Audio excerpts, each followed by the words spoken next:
First line நேயர்களுக்கு வணக்கம். நம்ம இப்போ என்ன பார்க்க போகிறோம் அப்படின்னா, செங்கோட்டையன் விவகாரம் தான் ரொம்ப தீவிரமாக போய்ட்டுருக்கு. அதிமுகவை கலகலத்து போயிருக்கு அப்படின்னு நம்ம பார்க்கலாம். நீங்கள் பார்த்துட்ருப்பீங்க. எடப்பாடி பழனிசாமி பார்த்தீங்க அப்படின்னா அவருடைய 2 பதவிகள்லேருந்து, புறநகர் மாவட்ட செயலாளர் பதவியிலேருந்தும் இன்னொரு பதவியில் மாநில பதவியிலேருந்து தூக்கியிருக்காரு. அதாவது இதெல்லாம் என்னென்னா, இதெல்லாம் விதியாக என்னன்னு சொல்லுது, யாரை நீக்கிறாங்க பாருங்க. அதாவது எம்ஜிஆர் காலத்தில் எம்ஜிஆருடைய கூட இருந்தவர் 1977 எம்எல்ஏ, இளம் வயது எம்எல்ஏ.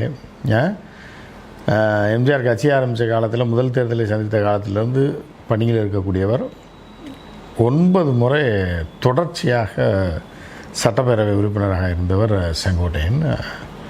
அவரை அந்த காலகட்டத்தில் பாவம் அந்த தம்பி வந்து ஜனதா தளத்தில் ஒன்றிய செயலாளராக இருந்த எடப்பாடி பழனிசாமியை கூப்பிட்டு, சரி தம்பி ரொம்ப ஆர்வமாக செயல்படுறாரு, வராரு, நம்ம கட்சியில் சேர்ந்துக்கிறான்னு சேர்த்து விட்டு, பிற்காலத்தில் அவளே எம்எல்ஏ ஆக்கி விட்டு அவரும் மினிஸ்டராகி இருந்த ஒரு காலகட்டத்தில், மினிஸ்டரான காலகட்டத்தில் கூட செங்கோட்டையனை மீறி எதுவும் வாயை திறக்க மாட்டார், செங்கோட்டையன் முன்னாடியே நிற்க மாட்டார். அந்த மாதிரி இன்னும் சில வேலைகள்லாம் இருக்குது. போக போக சொல்கிறேன். இன்னும் வந்து பல அமாவாசை வேலைகளை எடப்பாடியார் வந்து யாருக்கு பண்ணியிருக்காரு, செங்கோட்டையனுக்கு பண்ணியிருக்காரு. அவரை வந்து அதாவது செங்கோட்டையன் அவர்களை ஹீரோவாக பார்த்து, இவர் மாதிரி நம்ம ஒரு நாளைக்கு ஆனால் நல்லா இருக்குமே அப்படின்ற மாதிரி ஏங்கி அவர் வீட்டு வாசலில் நின்று இத்தனை பேர் பார்க்க வராங்க, காலையிலேயே இவ்வளோ பேர் பார்க்க வராங்க. இன்றைக்கும் செங்கோட்டையனை பார்த்திங்கன்னா இத்தனை பேர் பார்க்க வராங்க இல்லையா? ஸோ பார்க்க வர்றாங்க. இதெல்லாம் பார்த்து ஏங்கி இந்த மாதிரி ஒரு பொசிஷனுக்கு நம்ம வந்து வந்துட மாட்டோமா ஒரு நாளைக்கு? நம்மளையும் பார்க்க நம்ம வீட்டுக்கு இந்தளவுக்கு கூட்டம் வர வேணாம், ஒரு 10-20 பேர்னாலும் நம்ம வீட்டுக்கு வந்து நம்மளை வந்து பார்த்தா எப்படி இருக்கும் அப்படியெல்லாம் ஆசைப்பட்டவர். அந்த சைரன் வச்சு அம்பாசிடர் காரில் செங்கோட்டையன் அவர்கள் போகும்போது அப்படியே நின்று வேடிக்கை பார்த்துட்டு, சரி இந்த மாதிரி நமக்கு கார்லேயும் ஒரு சைரனை வச்சு நம்ம போக மாட்டோமா, ஒரு எம்எல்ஏ வேணாலும் ஆயிட மாட்டோமா அப்படின்னு கனவு கண்டவர் தான் எடப்பாடியார். ஸோ அரசியல் இதெல்லாம் சகஜம் அப்படின்னு இன்று பல பேர் சொல்லிகிட்டு இருக்காங்க.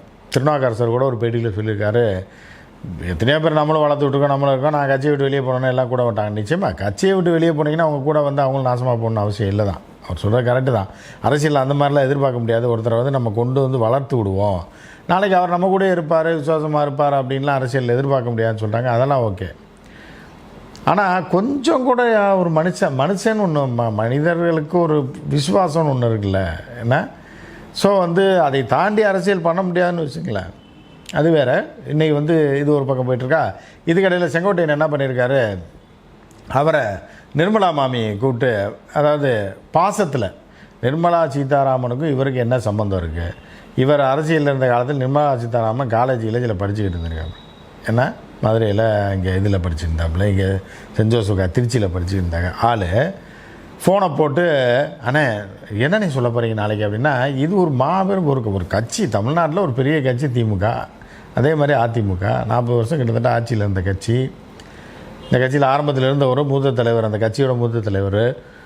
இவர் அரசியலில் இறங்கும் போதெல்லாம் நிர்மலா சீதாராமன் எங்கே எந்த காட்டில் சுற்றிட்டு இருந்தாப்புலன்னு தெரில, படிச்சு நீங்கிட்ட சுற்றிட்டு இருந்துருவாப்புல, அதை சொல்கிறேன் நான். ஸோ அப்படி இருந்தால் ஃபோனை போட்டு என்னென்ன பேச போகிறீங்கன்னு கேட்டால் எவ்வளோ நக்கல் இது. அவர் நான் என்ன வேணாலும் பேசுவோமா, அதை உங்கள்கிட்ட எப்படிமா சொல்ல முடியும், உங்கள் கட்சி வேறு என் கட்சி வேறு, நான் நாளைக்கு என்ன பண்ண பேச போகிறேன்னு உங்கள்கிட்ட வந்து எனக்கு ஃபோன் பண்ணி அண்ணன்னு கேட்குறேன். என்னமோ இப்போ இது மாதிரி தங்கச்சி அழகுமணி மாதிரி கவுண்டமணி சொல்லுவாப்புலே, தங்கச்சி அழகுமணின்னு, அந்த மாதிரி தங்கச்சி அழகுமணி மாதிரி ஃபோனை போட்டு அவர்கிட்ட கேட்டால் அவர் எப்படி சொல்லுவார்? ஸோ அவர் தவிர்த்திருக்காரு. அதற்கப்புறம் என்ன பண்ணியிருக்காப்புல, திருப்பி ஃபோன் பண்ணி கொஞ்ச நேரம் கழிச்சு, அப்போ யாரோ சொல்லியிருக்காங்க, ஏன்னா நிர்மலா சீதாராமனுக்கு அரசியலில் ஆனாவும் தெரியாது, அக்கண்ணாவும் தெரியாது. ஏதோ அனாமத்தான் லண்டனில் திரைச்சீலை கடையில் வேலை பார்த்துக்கிட்டு இருந்தால் அங்கே படிக்க போய் அங்கேருந்து ஜம்ப் அடிச்சு டெல்லிக்கு வந்து, டெல்லியில் வந்து என்ன பண்ணியிருக்கு, ஒரு லவ் மேரேஜ். அதற்கப்புறம் வந்து ஒரு கட்சியில் சேர்ந்து 4 வருஷம் கூட ஆகாமல் அந்த அந்த நபருக்கு வந்து இராணுவ அமைச்சர் பதவி கிடைக்குன்னா நிர்மலா சீதாராமன் தவிர வேறு யாரும் கிடைச்சிருக்காரு. அப்படிப்பட்ட அதிர்ஷ்டசாலி. ஸோ அந்த மாதிரி வந்து இராணுவத்துக்கு இந்த அம்மா இருக்குது என்ன சம்மந்தம் இருக்குது, இராணுவ அமைச்சராக கொஞ்ச நாள் இருந்தாப்புல. அதுக்கப்புறம் ஃபைனான்ஸுக்கு அந்த அம்மாவுக்கு இதெல்லாம் சம்மந்தம் இல்லையோ அதிலெல்லாம் நீங்கள் அமைச்சர் ஆகிடலான்ற மாதிரி அமைச்சர் ஆகிட்டு இங்கே இவருக்கு ஃபோனை பண்ணி கேட்டிருக்காப்புல, இந்த மாதிரி இந்த ப்ரெஸ் மீட்டை நிறுத்துங்க நாளைக்கு தயவுசெய்துண்ணே, எதுக்குண்ணே தேவையில்லாமல் இப்போ அப்படின்னு இருக்காரு. ஸோ அம்மா உங்கள் வேலையை பாருங்கம்மான்ருக்கார். கொஞ்சம் கடித்து விட்ருக்காரு செங்கோட்டையன் அப்படின்னா அங்கேருந்து வரக்கூடிய தகவல்லாம் சொல்கிறது. ஸோ இப்படி இருக்கக்கூடிய நிலையில் அன்றைக்கே வந்து நேற்றே வந்து கட்சியை விட்டு இப்போ பொறுப்புகளிலேருந்து விலக்கிட்டார். இதுக்கு வந்து பாண்டே போன்றவர்கள் அதை காசு கொடுத்து செட் பண்ணி வச்சுருப்பாங்க. ஸோ அந்த மாதிரியான கைக்கூலிகள்லாம் என்ன பண்ணுறாங்கன்னா, எப்படி புரோட்டோக்காலை மீறினா யாராக இருந்தாலும் எடுக்க தானே செய்வாங்க. அவர் போல்டான தலைவருங்க. யார் செங்கோட்டையன் இது எடப்பாடியார் வந்து போல்டான தலைவருங்க. அவரெல்லாம் பார்த்தீங்கன்னா சிஎம் ஆனவொடனே ஓபிஎஸ் போய் கூட அம்மா சீட்டில் உட்காராரு. அவர் சீட்லேயே உட்காந்துக்கிட்டு சிஎம் போர்டை வச்சுக்கிட்டாங்களே தவிர இவரெல்லாம் அம்மா சீட்லேயே போய் உட்காந்தவருங்க. அந்த மாதிரி ஒரு ஆளுமை இருக்காது. எது ஆளுமை? முதலமைச்சராக இருந்தால் அந்த சீட்டில் தானே உட்காரணும். ஏற்கனவே ஒன்று போய் உட்கார அதுக்கு இது ஏதோ இல்லை போல். அப்போ அந்த சீட்டில் போய் உட்காந்துட்டா பெரிய போல்டான. அப்போ சேகுவாரெல்லாம் என்ன சொல்கிறது? ஹிட்லர்லாம் என்ன சொல்கிறது? எத்தனை போராட அவர்கள்லாம் எந்த கணக்கில் சேர்க்க? இவரே வீரன் சொன்னான்னா அவர் என்ன கணக்கில் சொல்கிறதுன்ற மாதிரி எடப்பாடியார் போல்டு டிசிஷன் எடுப்பார். அவர் வந்து எம்ஜிஆர் ஜெயலலிதா எடுத்திருந்தா அப்படின்னா எம்ஜிஆர் ஜெயலலிதா தான் நான் எடப்பாடி காலில் தவளைப்பாடியாக போய் விழுந்து பதவியை வாங்கின ஒரு ஆளுக்கு எப்படி ஒரு சீனியர்ஸ்லாம் மரியாதை கொடுத்து இந்த மாதிரிலாம் இது பண்ணுவாங்க? ஏன்னா பொதுக்குழு செயற்குழுவில் பேசலைன்னா என்ன அர்த்தம்? பொதுக்குழு செயற்குழு நடந்துச்சான்னு கேட்டால் அது வருஷத்துக்கு ஒரு டைம் தான் நடக்குது. சரி, நடந்தப்போ நடந்துச்சா? முதல்ல நடந்தால் தானே அவர் சொல்கிறதுக்கு. ஸோ இப்படி ஆளால் குழப்பி விட்டுக்கிட்டு இருக்காங்க. இது வந்து கட்சிக்குள்ளே பெரிய சலசலப்பை ஏற்படுத்திகிட்டு இருக்க நிலையில் இன்றைக்கி ஞாயிற்றுக்கிழமை பார்த்தீங்க அப்படின்னா ஏகப்பட்ட கூட்டம் செங்கோட்டையன் அவர்கள் வீட்டுக்கு வந்து சாரசாரியா ஆண்களும் பெண்களும் வந்தவண்ணா இருக்காங்க. இதெல்லாம் காசு கொடுத்து கூட்டம் கிடையாது, தானாக வந்திருக்கு. ஸோ அப்படி இருக்கும்போது இப்போ என்ன அதிமுகவில் என்ன லாபி இதில் என்ன பார்த்தீங்க அப்படின்னா நிச்சயமாக அதிமுக இப்போ கலகலத்து போய் கிடக்கு. அது ஒருங்கிணைந்து செங்கோட்டையின் தலைமையை ஏற்று அது ஒரு ஒற்றுமையாக வரப்போகிறதா, இதை வச்சு கேம் மட்டும் ஆடுறாங்களா என்னன்றது விரைவில் தெரிஞ்சிடும். ஆனால் செங்கோட்டையன் அவர்கள் வந்து 10 நாள் டைம் கொடுத்துருக்காரு. அதுக்குள்ளே எடப்பாடியார் அனைவரையும் இணைக்கணும், இல்லை அப்படின்னா போங்கு தான் கட்சி அப்படின்ற மாதிரியான ஒரு சூழலில் இருக்குது.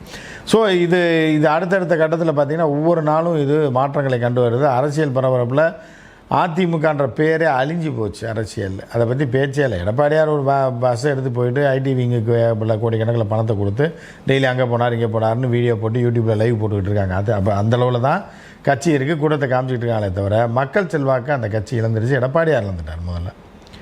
ஸோ இப்போ இந்த கட்சியை வந்து கொண்டு வரணுன்னா அதிரடியான பல மாற்றங்களை கொண்டு வரணும், வெளியே போனவங்களாம் ஒன்று சேர்க்கணும் அப்படின்றது தான் இப்போதைக்கு பலருடைய கோரிக்கையாக இருக்குது. அதை முன்னிலைப்படுத்தி தான் இந்த நம்ம செங்கோட்டையன் அவர்கள் இறங்கியிருக்கார். ஸோ இது இந்த 10 நாள் கெடுவை இப்போ கெடு கொடுத்தாரு செங்கோட்டையன். அது வந்து எல்லாருக்கும் உறுத்திடுச்சு. அதை எப்படி கொடுக்கலாம்? ஒரு தலைமையை கொடுக்கலான்னா தலைமை என்ன? அவர் பெரிய ஜெயலலிதா எம்ஜிஆரா? தலைமை இவருக்கு தான் கூட்டம் கூடுதா? இவர் என்ன ஸ்டார் லீடரா?